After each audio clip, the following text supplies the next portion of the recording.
అండి, welcome back to my channel. అయితే ఇప్పుడు మనం చెప్పే టాపిక్ ఏంటంటే, ఎందుకు మనం చాలా క్లిష్ట పరిస్థితుల్లో ఉండేటప్పుడు భగవంతుని అనుగ్రహం ఉండదు. అయితే ఇది ఏ పరీక్ష, అమ్మవారు మనకి ఏం పరీక్ష పెడుతుంది అనే టాపిక్ గురించండి. ఎందుకు మనం క్లిష్ట పరిస్థితుల్లో ఉండేటప్పుడు భగవంతుడి అనుగ్రహం ఉండదు, అయితే ఇది ఏ పరీక్ష? చాలామంది జీవితంలో ఒక దశలో ఒక ప్రశ్న అడుగుతారు, ఇంత కష్టంలో ఉన్నప్పుడు దేవుడు ఎక్కడా అని. అది విశ్వాసం లేకపోవడం కాదండి, బాధలో అందం వెతకడం.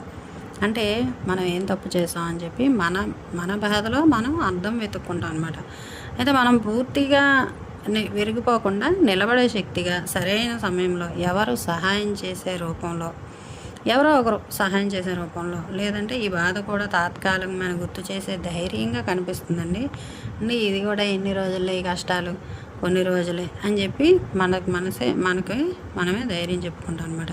అయితే మనసుకు చాలా భారంగా ఉన్నప్పుడు దేవుడు దూరంగా ఉన్నట్టే అనిపిస్తుంది. కానీ అనేక ఆధ్యాత్మిక సాంప్రదాయాలు ఒకే విషయం చెబుతున్నాయి, ఏంటంటే పరీక్షలు శిక్షలా కాకుండా మనలోని సహనం, బలం, స్పష్టత బయటకు రావడానికి వచ్చే దశలు కూడా కావచ్చు. అంటే మనం ఇప్పుడు ఎవరేమన్నా పట్టించుకోకుండా ఉన్నామనుకోండి, అది అలా కంటిన్యూషన్ అవుతుంది. లేదంటే పక్కింటి వారు, ఇరుగు పొరుగు వారు ఏదో అంటుంటారు, వీడు ఎప్పుడు మొద్దే ఇలాగే ఉంటాడు. కానీ మనం ఏంటి, నన్ను ఎందుకు ఇలా అన్నారని చెప్పి మనం పరివర్తన చెందుతాం. అది కూడా ఒక దశే కదా.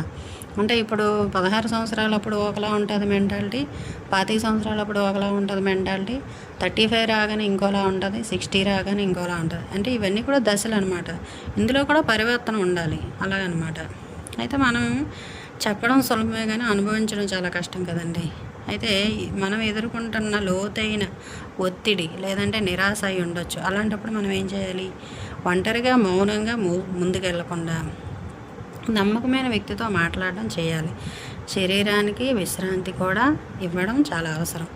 ఒక్కరోజు మాత్రమే దాటుదామని చెప్పి చిన్న చిన్న లక్ష్యాలు పెట్టుకోవడం కూడా చాలా మంచిది. అంటే ఈ గండం గట్టెక్కితే చాలు అని చెప్పి. కొన్నిసార్లు దేవుడు ఎందుకు ఇలా చేశాడు అనే ప్రశ్నకు వెంటనే సమాధానం దొరకదు. కానీ ఆ పరిస్థితుల్లో నేను పూర్తిగా ఒంటరివాడిని కాదు అన్న భావన మాత్రం నెమ్మదిగా వస్తుంది. అంటే మనకి ఏదో రూపంలో సహాయం అందుతుంది కదండి. ఒక మనిషి అయినా వచ్చి, ఎక్కడి నుండో వచ్చి మనిషి అయినా చేయొచ్చు, ఇంట్లో మెంబర్ అయినా చేయొచ్చు. ఇలా అంటే మనకి నేను ఒంటరివాడిని కాదు అని చెప్పి ఒక ఫీలింగ్ కూడా పోతుందన్నమాట. మనం అయితే ఇలాంటి పరిస్థితులు ఏం చేయాలి? ఇలాంటి సమయంలో చేయాల్సింది ఏంటంటే, పెద్ద పెద్ద మార్పులు చేసుకొని రాకపోయినా చిన్న చిన్న మార్పులు ఏమైనా చేసుకోవాలి. ఈరోజు ఒకరోజు మాత్రమే గడపాలి, మొత్తం జీవితాన్ని ఒకేసారి మోసేయకుండా మనసులో ఉన్న బాధను దాచకుండా బయట పెట్టాలి. ప్రార్థన అయినా, రాయడంలో కానీ, నమ్మకమైన వ్యక్తితో మాట్లాడడం కానీ ఇలా చేయాలి. శరీరాన్ని కూడా నిర్లక్ష్యం చేయకూడదు. నిద్ర, నీరు, తిండి ఇవన్నీ కూడా మనసుపై ప్రభావం చూపుతాయి కాబట్టి అవి మానకూడదు. మీకు శాంతి ఇచ్చే ఒక చిన్న అలవాటు పెట్టుకోండి. ప్రార్థన, నడక, భజన, ధ్యానం, లేదంటే నిశ్శబ్దంగా కూర్చోవడం, సైలెంట్గా. చూసారా, మనకు ఒకసారి మనసు బాగాలేనప్పుడు నేను సైలెంట్గా ఉంటాను, నన్ను వదిలేయండి, నేను ఒంటరిగా వదిలేయండి అని చెప్పి ఇలా కూడా మనం ఆలోచించుకోవాలి. ఎందుకు నాకే ఇలా అనే ప్రశ్న కంటే, ఇప్పుడు నేను ఏం చేయగలను అని చెప్పి ఒక ప్రశ్న మనకు మనమే వేసుకోవాలి. ఆ ప్రశ్న కొంచెం మనకు ఉపశమనాన్ని ఇస్తుందన్నమాట. అయితే నేను ఇప్పుడు ఏం చేయాలి అని చెప్పి అనుకుంటాం కదా, అదే మనకు ఉపశమనం ఇస్తుంది అనమాట. ఆ ఆలోచనలోనే, ఆ ప్రశ్నలోనే ఎన్నో ఆలోచనలు వస్తాయి. ఈ వీడియో కనుక నచ్చితే లైక్ చేయండి, షేర్ చేయండి, సబ్స్క్రైబ్ చేసుకోండి.